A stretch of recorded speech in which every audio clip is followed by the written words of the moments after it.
If I were governor of Louisiana, the very first thing I would do would be to call for a constitutional convention and rewrite the Louisiana Constitution to where those articles of the law that say the only two legal places for the governor to cut the budget is the Department of Education and the Department of Health and Hospital are ridiculous and need to be written out of the law.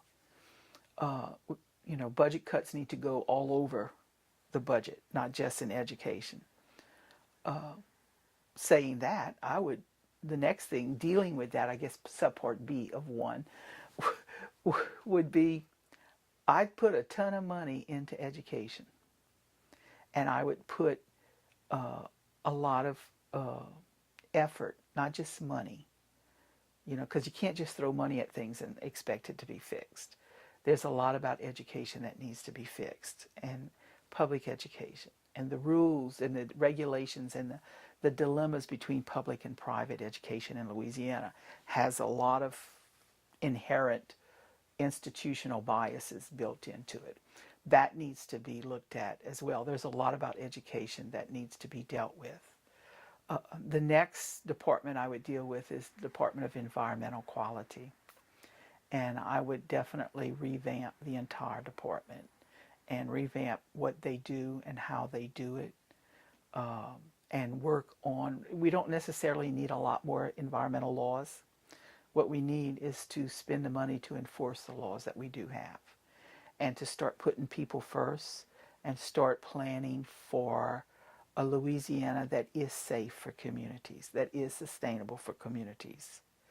And I would also work really hard with the Department of Economic Development to bring in new forms of occupation and workforce into Louisiana that focuses to where we're not a one industry state. I think a one industry state that is overwhelmingly a one industry state is a very dangerous place to put the state financially and sustainably. Look at what happened in Detroit. If all you have are car manufacturers and the service companies for car manufacturers and they go belly up, you've got a problem. They've never recovered in Detroit, and we've done the same thing here, just with a different industry. I think we need to be very proactive in bringing in new renewable industries that don't destroy our environment, that don't destroy our culture, that give people opportunities for choices, because people can't speak up now to protect themselves from a lot that goes on because their choices and options for survival for a job are limited. And I always say, one of my sayings is limited choices limits voices. People have to have greater opportunities for employment if they're ever going to feel safe enough to speak out for what's right and for the future of their state.